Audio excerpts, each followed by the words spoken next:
Welcome to a moderately unqualified video on bass guitar production. I am thrilled to have DistroKid as a sponsor on this video and here on this channel because I have honestly been using DistroKid for so long. They're the only publishing service I've actually ever used. When I first started looking nearly a decade ago at this point, they were the obvious choice, and here we are all these years later, and that seems to still be the case.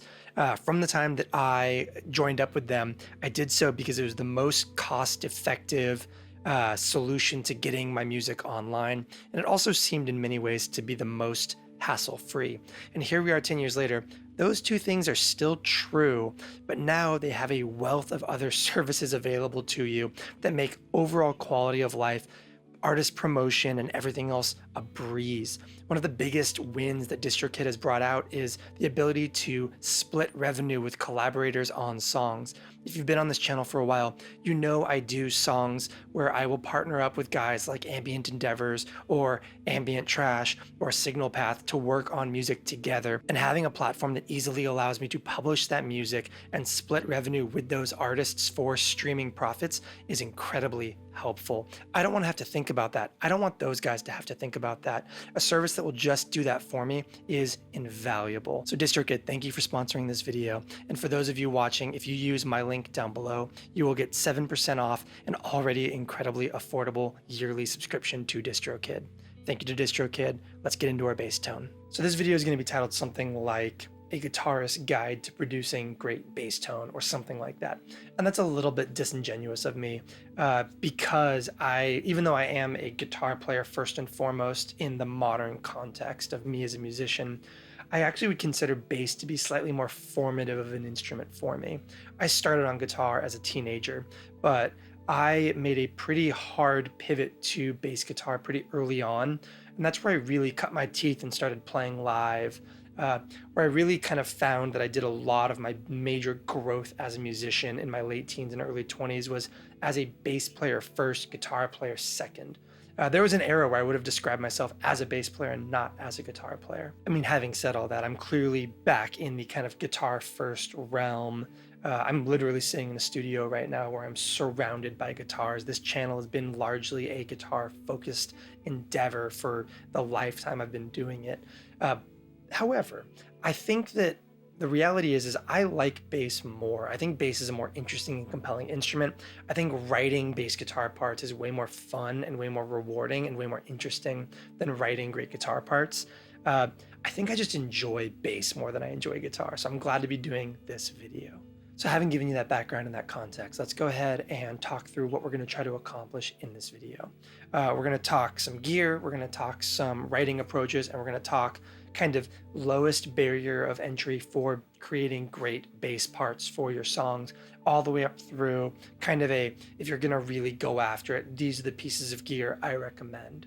And we'll cover like minutia along the way. We're going to talk about pre and post compression. We're going to talk about EQ and amp choices and all that stuff. But we're also going to talk about what kind of bass you should get, because I have my favorite bass here in the studio. I also have some incredibly janky basses that will get the job done. And I even have some advice on octave pedals and the guitar you already own. So let's start things off simple. Let's talk about the actual bass guitar. Here's going to be 3 options in terms of what I think you can do to get started playing bass. Option 1 is, of course, just getting a bass. This right here is my Jennings short scale bass prototype. It's a Bronco style body with a McNelly Bronco Master pickup in the I was going to say in the bridge position, but in the vaguely center position. This is a 30-inch short scale. I'm a huge fan of short scale basses for a myriad of reasons. But this is what my kind of like #1 recommendation is, which is just invest in a real bass if at all possible. But of course, you don't have to break the bank doing that. This is my Fender Deluxe Jazz Bass. It's a Mexican jazz bass that I bought probably over a decade ago for, I want to say, under $400. This is a very budget-friendly option. Squier makes some really great basses right now. This one is in a terrible state of affairs these days. The nut is broken, so the G just hangs off the side. I have some some Velcro wrapped around the G at the bottom here so that it doesn't kind of like unnecessarily ring out while I'm playing, and the tone pot just straight up doesn't work right now for the treble tone. This thing is in a sorry state of affairs and still has served me very, very well on this channel. But for the purposes of this first sound sample, we're going to give the Jennings a listen.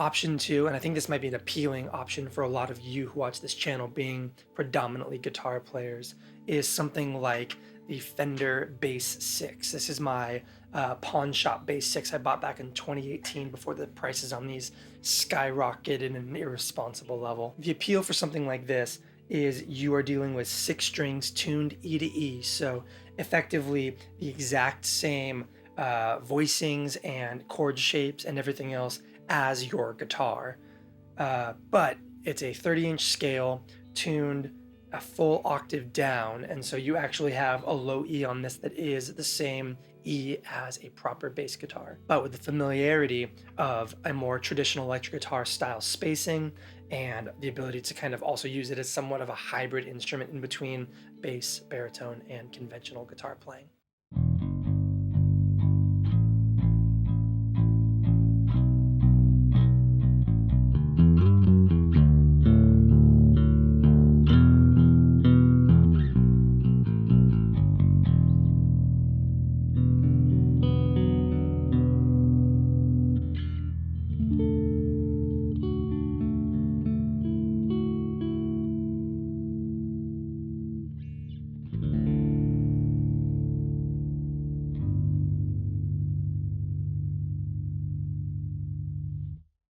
And thirdly, honestly, just your guitar. I used this Jennings Voyager with an octave pedal for a ton of my bass writing early on this channel. When I wasn't really using my basses, when I didn't really have what I felt was like a robust bass workflow, but I had my existing pedal board kind of already set up, I would just run this through something like the Maris Enzo as an octave down, and I would use this to write all of my bass parts. And the great thing about this is maybe you don't have a bass, maybe you aren't in a position to buy a bass. This with an octave pedal will get you surprisingly far. Let's give that a listen.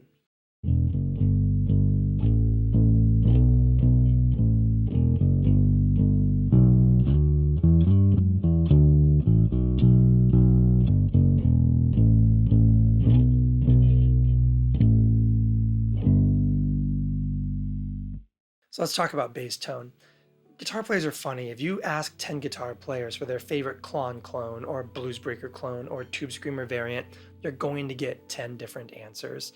Guitar players will wax philosophical at endless lengths about the specific material and gauge of their guitar strings and why it's exactly right for what they do, but then will not treat the other instruments in the band or in the context or in the mix with that same level of precision and that same level of kind of every choice matters. So let's talk your bass amp. Bass amps are not a monolith, and knowing what you want out of your bass tone is going to be crucial in picking the right solution for you. We're going to take a look at 3 options here. 1 is going to be software, 2 are going to be hardware.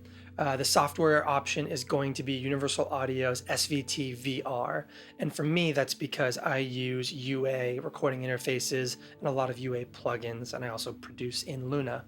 The UA SVT-VR SVT style plugin is a phenomenally good software emulation of an Ampeg SVT.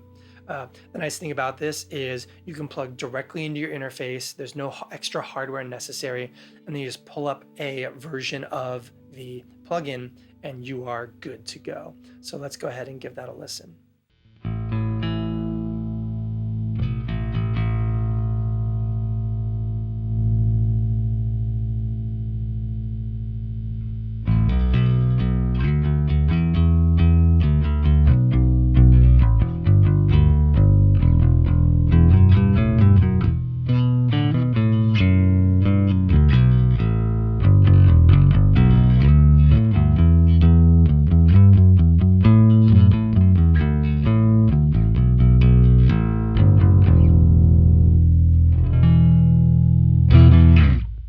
will say this, if you're trying to level up your bass guitar game, it is worth investing in hardware solutions.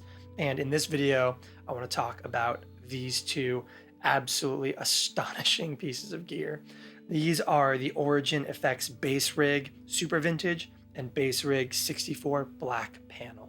The former being a meticulous recreation of an SVT, and the latter being a really phenomenal recreation of a Fender Bassman or Showman. And like I said, this is where knowing what you want out of your bass tone is so important so that you can pick the right tools. An SVT and a Bassman do not sound similar in the same way that you wouldn't say an AC30 and a Deluxe Reverb sound similar, or that a Deluxe Reverb and a Marshall Super Lead sound similar.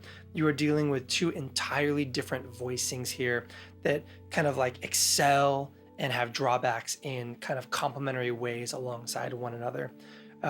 Your Super Vintage bass rig is going to have pretty thunderous low end, more gain, really is going to have that classic like SVT wall of cabinets style bigness to it. Whereas the 64 Black Panel is going to have that kind of classic like bass guitar rock and roll tone that really kind of, to my mind, that really kind of focused great pick attack sound.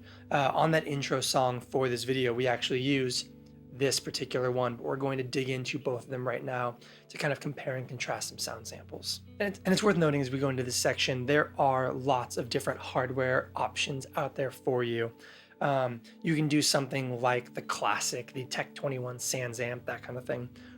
For me, these are some of the most honest sounding, some of the most robust amp solutions for bass I have ever gotten to play through. So let's start things off by taking a look at the 64 Black Panel bass rig.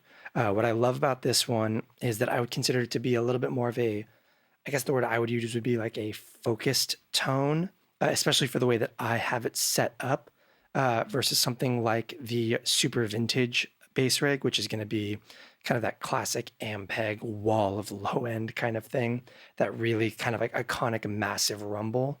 But this thing has that kind of great Fender Bassman or Showman kind of like driving rock tone thing that cleans up really, really well. And especially with this bright switch, which is where I kind of live, gives you a really great metallic pick attack kind of character to it. So we have kind of our, what I would consider to be my kind of default settings here: drive just above noon, blend all the way up, and that's just for the purposes of mitigating things like bass drive going into this, like the Halberd. A little bit of a treble boost on that bright switch, mids right around noon, and a slight bass bump, but you'll hear this sounds really great and kind of present with a guitar pick.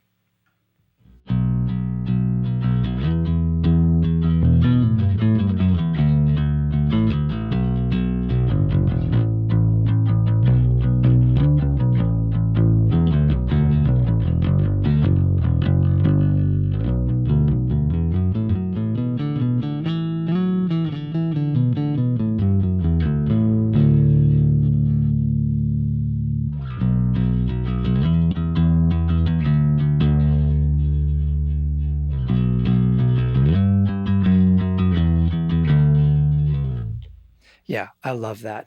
And that bright switch does a lot for that kind of, that presence, because if you take that out,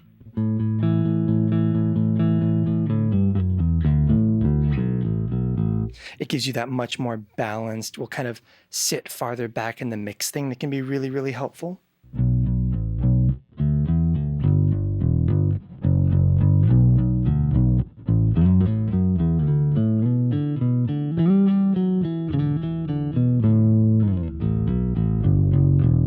I think that middle position actually sits really well for fingerstyle bass playing.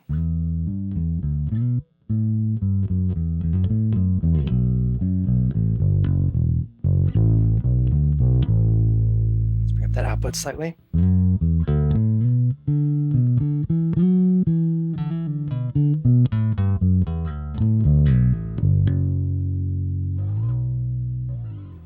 Which can really, really be great. Same with that fat switch.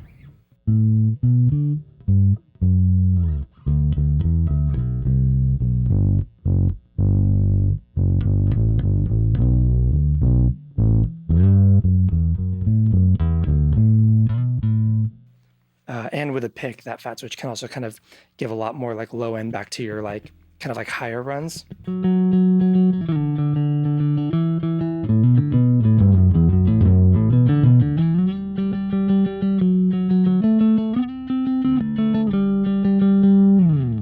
Versus something like that bright switch.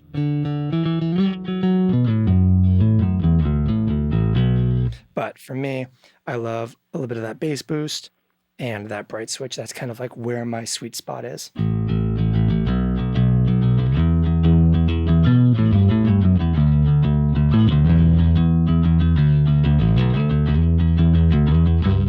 But to be fair, I also do like to treat the bass as like somewhat of a melodic instrument in my writing.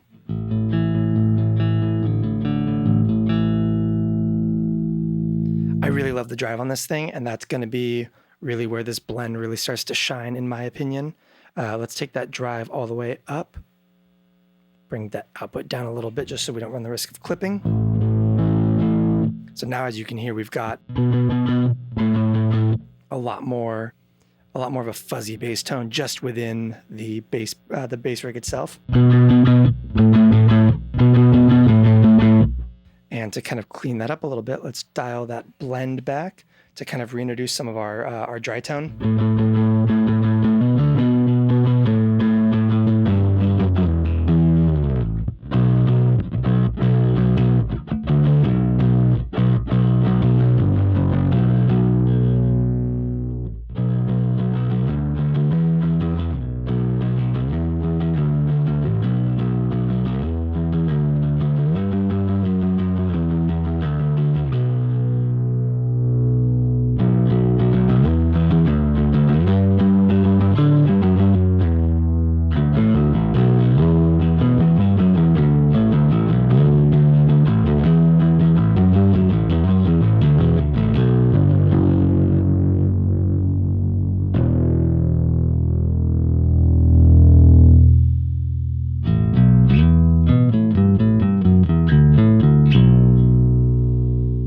Back to my sweet spot.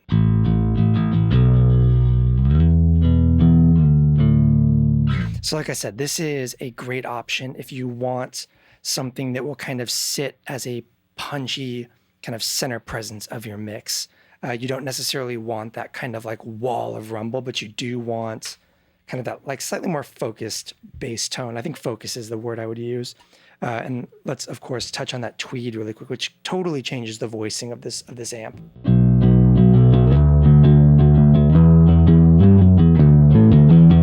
It's got that kind of like boxier Fender like vibe that Fender is so famous for.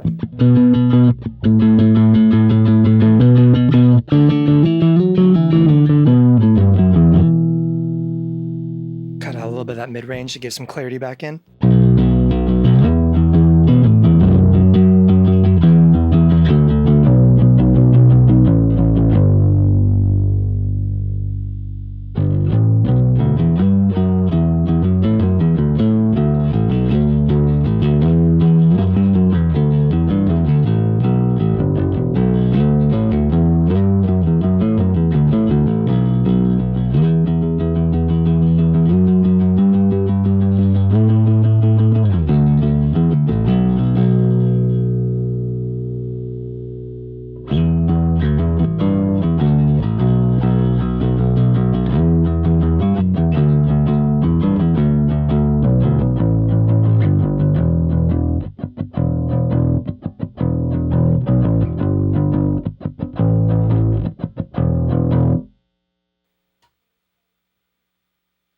And we're back.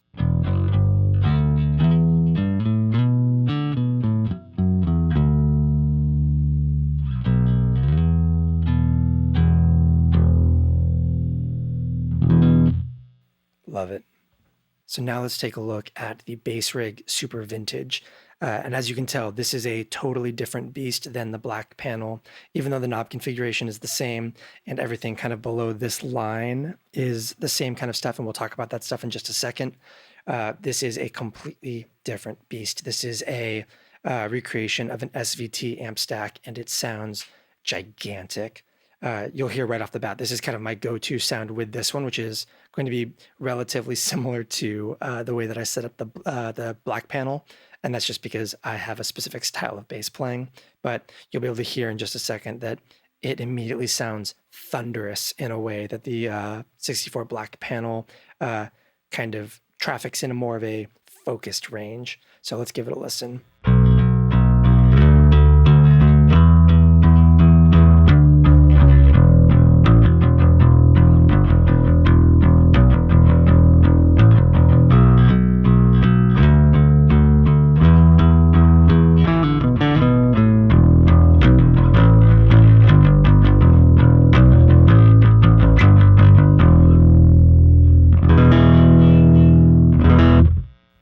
You can hear right off the bat there.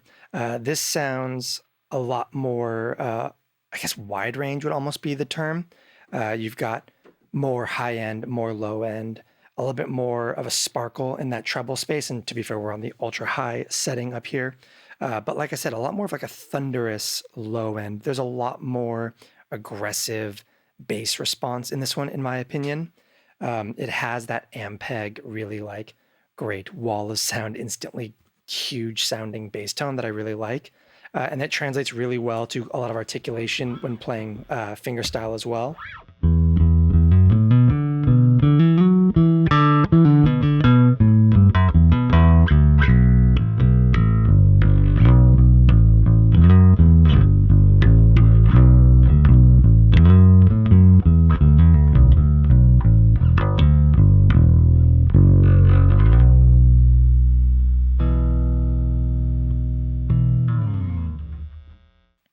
It's pretty massive sounding. This thing is also going to have more drive on tap than the black panel does. So let's give that a listen, and we'll play with that same blend control to kind of reintroduce a little bit of clarity.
Okay, let's talk about some of these differences. We've got this ultra high neutral and low cut.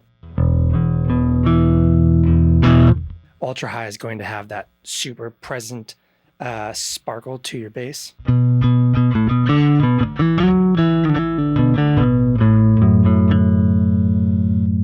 Versus a more neutral response.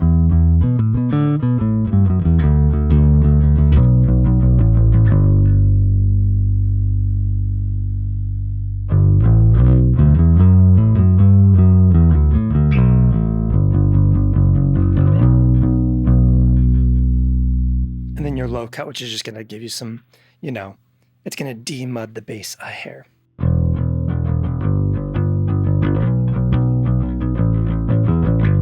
Which is great because you can recompensate back in with that low control while retaining that clarity.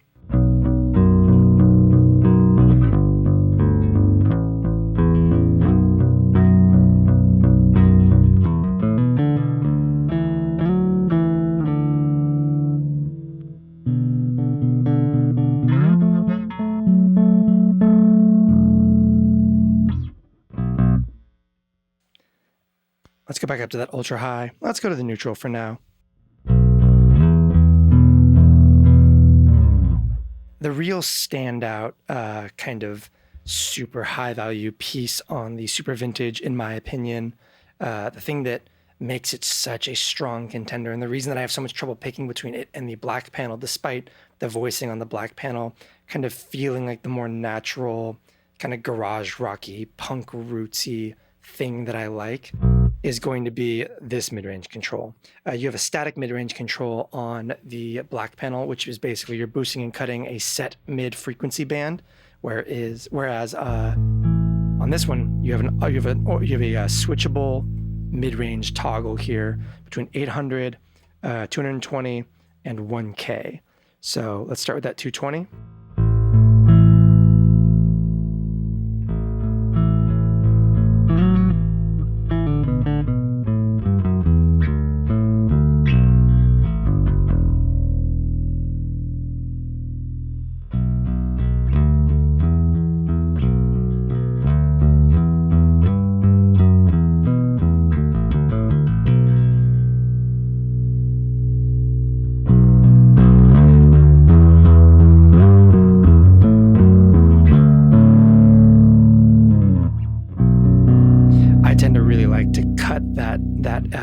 That 220. I think it gives a really great little bit of like added warmth and gentleness. It lets the bass kind of sit back into the mix a hair. Especially if I'm playing with a pick and I don't want the pick to kind of be the center of attention.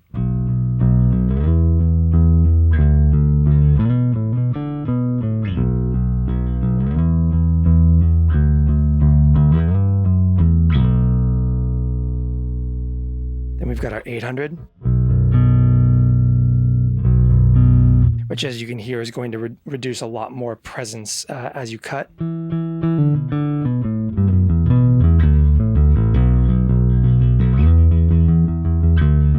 it's going to retain a little bit better low end.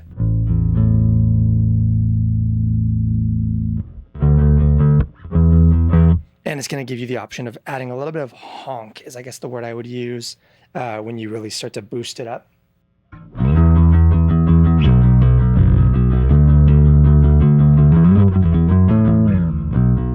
I like that in conjunction with that ultra high for some really kind of like present cutting bass.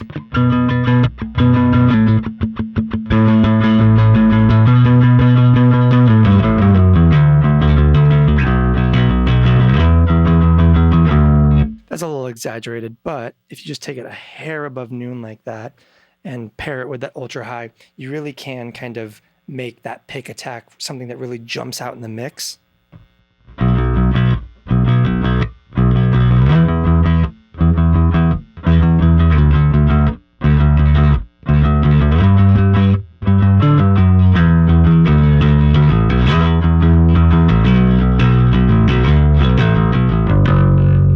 Sometimes you want that like that string slap when you're playing, and this will give it to you.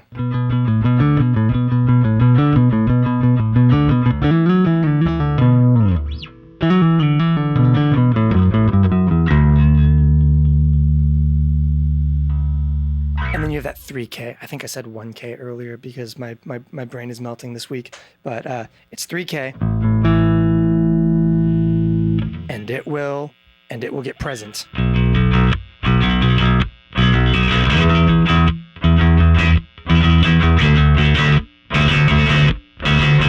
It's like putting a treble booster inside of your stupid bass rig. I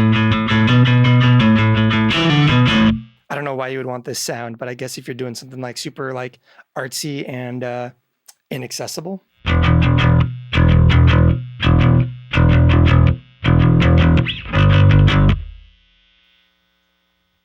But you can also use that to really tame some stuff back down.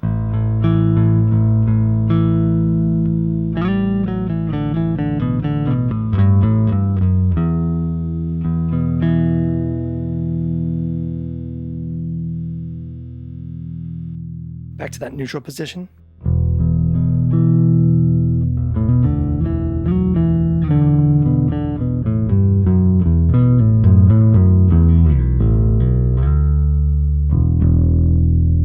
This is a great way to cut perceived treble and brightness from your mix without messing with that treble control separately. I think bass requires more frequency band attenuation and control than guitar tends to. I think you can forgive a lot more peaks and valleys in your guitar frequency response than you can with bass and still get like a great sounding mix. And so the added mid control on the Super Vintage is something really, really valuable.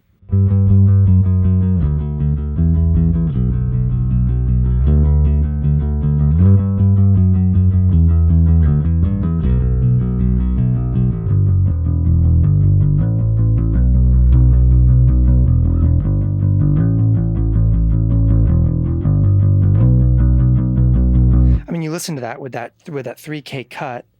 Let's take that back to noon and instead cut the treble.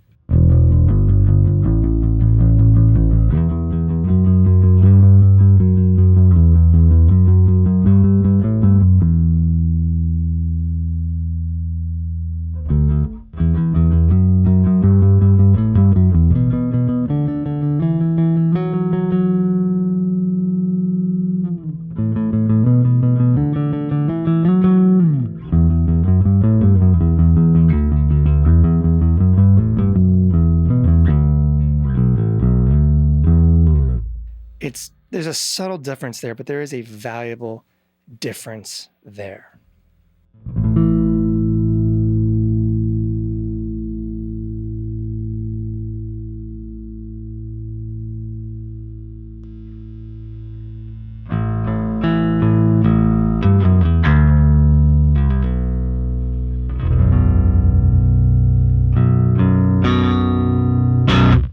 Okay, so let's talk bass effects. We're going to keep things pretty straightforward here. You can get into this really wide, esoteric world of bass effects, delays, reverbs, pitch pedals, all sorts of crazy stuff that you can do to really create a super big and kind of wild, robust bass rig. But we're going to keep things pretty straightforward and pretty simple here because we're talking about writing and mixing bass for kind of your song compositions. So with that in mind, we're only going to take a look at 3 categories of pedals and really only one of each pedal for the purposes of this video.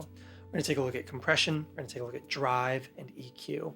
We're going to be using the collaboration devices compressor, the Electronic Audio Experiments Halberd, and the ChaseBlissAudio Condor. So let's get into it. So I have found that I have been using my compression, my drive, and my EQ pretty subtly for my bass board. And that's because I like to get this as close to where I need it to be as possible, and then use this stuff to just kind of smooth things out, blow things up, or kind of fine tune. And in either case, try to kind of keep it pretty understated. So we're going to start things off by taking a look at our compressor. I'm using the Collaboration Devices compressor because I think it sounds great on bass. And the reason for that is this is a VCA style bus compressor that is incredibly transparent, incredibly gentle, and has a really cool active VU meter that actually like works and shows you what's happening. All you've got is your compression level, your blend, and then a makeup control for it. We're not going to get into the saturation gain side of this thing just because we've got a deep dive in these devices coming down the road, and we will cross that bridge when we come to it. But under the circumstances, we're going to use a VCA style bus compressor on our bass. I try to keep, like I said, I'm trying to make everything pretty subtle because this is already so dialed. So let's give this a listen. So no compression.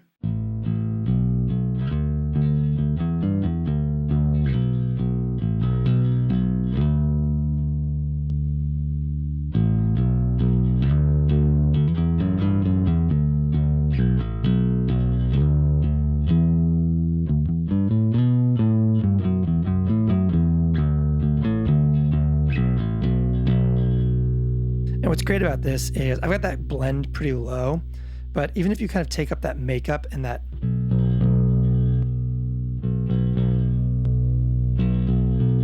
you can really hear that kind of like those dynamics level out really well.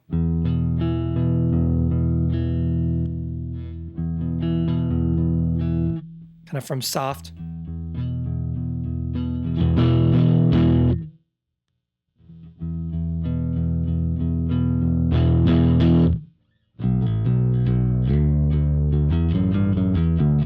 And what I like about this, especially with that blend control and a decent amount of compression, I'm able to kind of get that control without losing all my dynamics. But when I play bass, especially when I play bass, because I'm playing with a pick and because I do a lot of kind of in the moment improvised embellishes and runs and stuff when I'm playing bass, I very rarely ever sit down and just kind of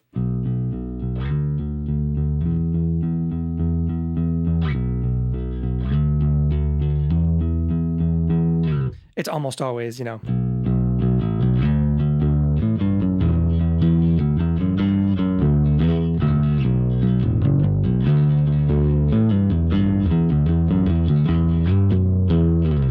and most of that stuff at all times is muscle memory meets just kind of like I said, in the moment improvisation. And this is really helpful for me not kind of getting carried away with that right hand technique and kind of digging in too hard on the bass and everything. Being able to kind of level out some of that playing and get a little bit better harmonics when I am playing like bass chords and stuff. And like I said, you could really dime that compression. Like if we take that blend all the way up,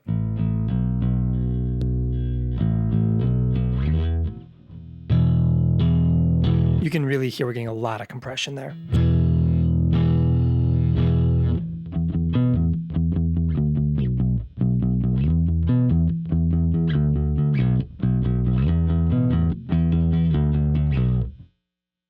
But by just dialing that blend back a little bit and giving it a little bit more power in that makeup,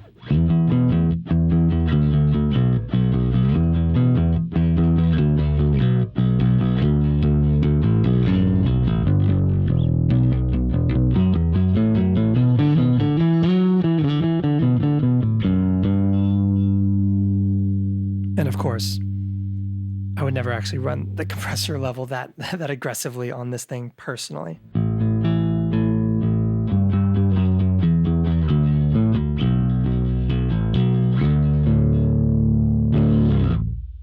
So yeah, let's take that blend back a little bit, kind of soften all that up, try to get it as close to... It's almost just like a tone sweetener at that point with a little bit of consistency added in. Which makes it great because it means that it plays nicely into the Halberd, but let's bring it out for just a second. This is, in my opinion, a very, very good bass overdrive, depending on what you want out of your overdrive. Some of those kind of like dark glass style bass distortion effects and stuff can have, the appeal to a lot of those can be a very bright, chimey, metallic drive sound. And I get why people really like that. And there are genres and applications for that, especially in like metalcore and post-hardcore, those really ripping, high treble bass distortion sounds. I love this because it's not bass fuzz, it's not bass distortion. This is a great, woody, organic sounding bass drive sound.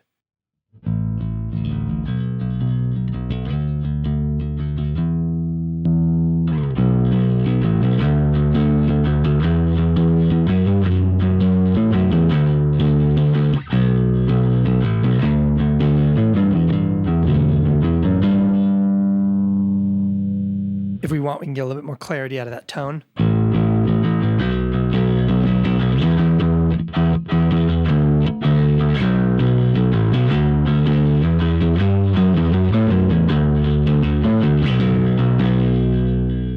And less low end by rolling that depth back. These two EQ controls on bass are surprisingly strong.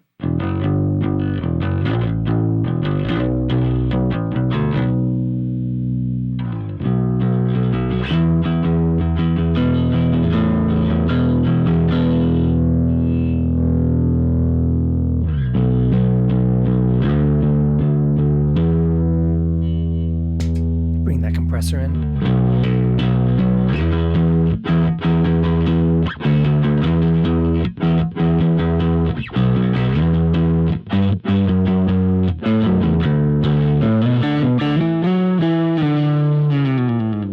Get really rattly and jangly, which is super fun.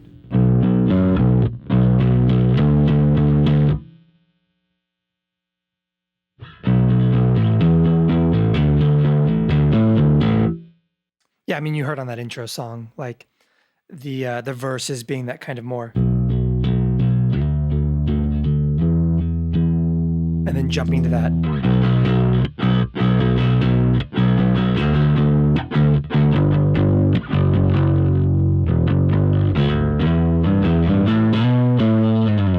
Sometimes you just want that kind of grunginess to it.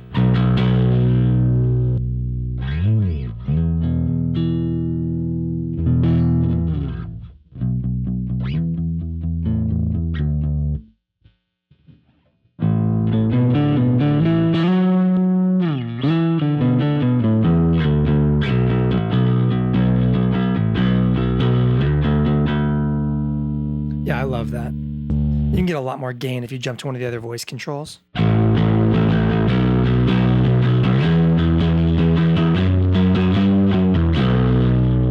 But, like I said, for the purpose of this video, we're trying to focus on just the board that I've been running for all of my stuff, and this is what I've been using.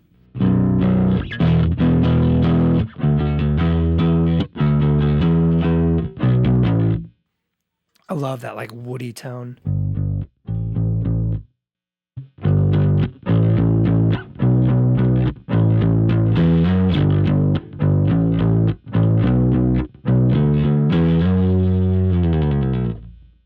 That's great. And lastly, let's talk about the Condor. We're in a very fortunate spot where we have access to kind of like a 3-band EQ and all that stuff. The 64 black panel doesn't have that adjustable mid-range like the Super Vintage does on the blue bass rig.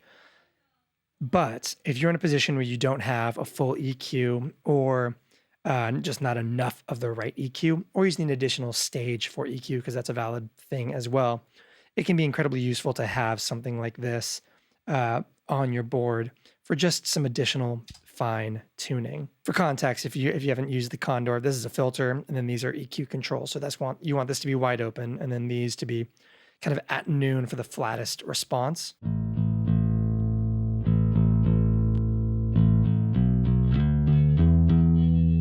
Let's get our compressor back on.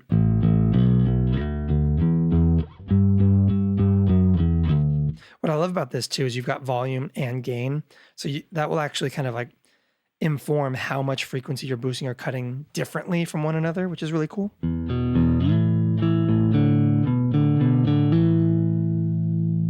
can really kind of like lean harder into the low end.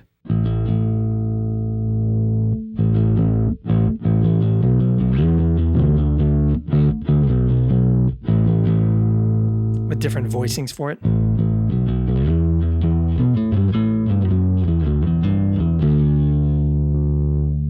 But much more importantly, you got some filtering options for your treble.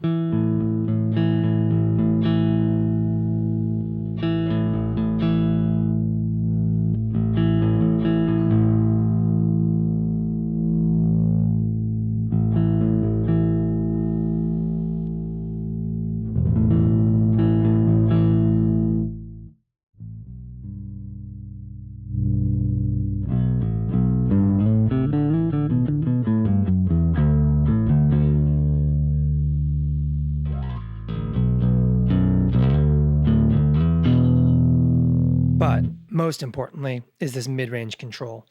Pretty much any bass rig you're building, it is valuable to have at least some mid control, but ideally a lot of mid control, just for like we've discussed, fine tuning things. Say you want a little bit of mid cut going on, kind of on something like the Condor, you can pick your cue. Let's go with our medium middle position right now.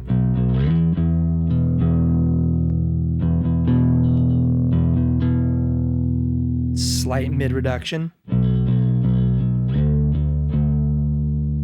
And you can kind of then go, okay, do we want to cut low mids? And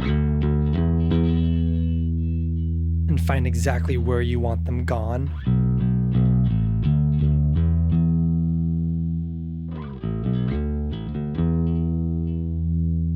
Or do you want to cut like high mids and really kind of create like a softer, less trebly bass tone?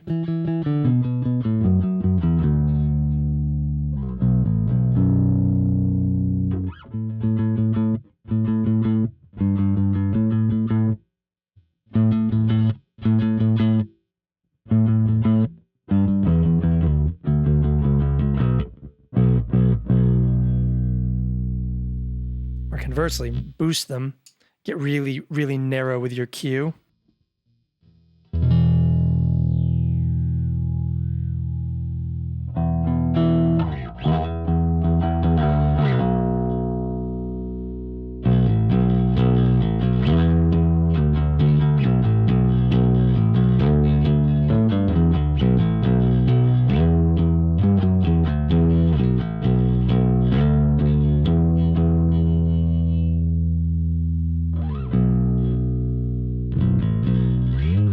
That narrow cue and that kind of mid and frequency combination is really great for finding and solving for trouble spots, in my opinion.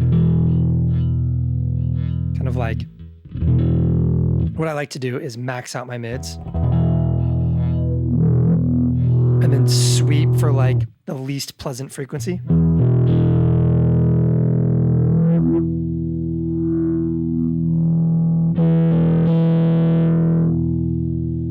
And then just cut them down slightly.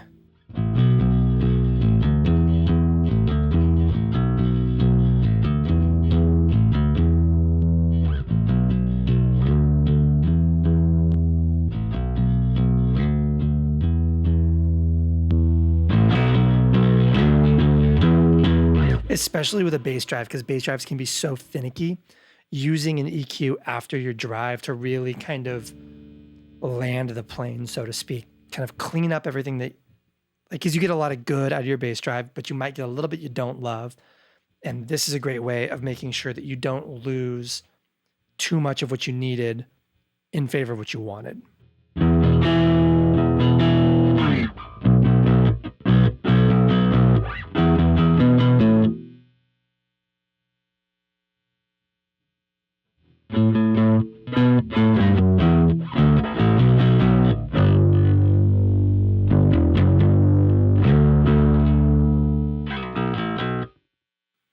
Yeah, a good EQ will do a lot of heavy lifting for you in a lot of very fun ways. I recommend something with variable EQ tweaking available to you.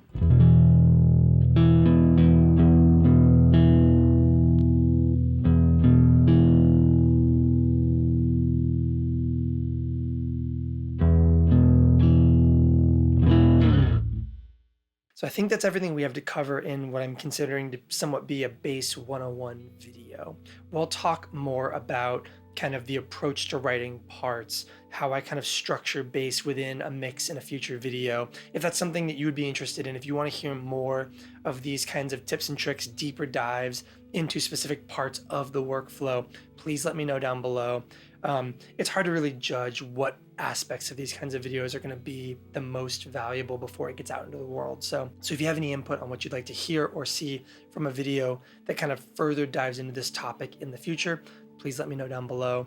And until next time, thank you for watching.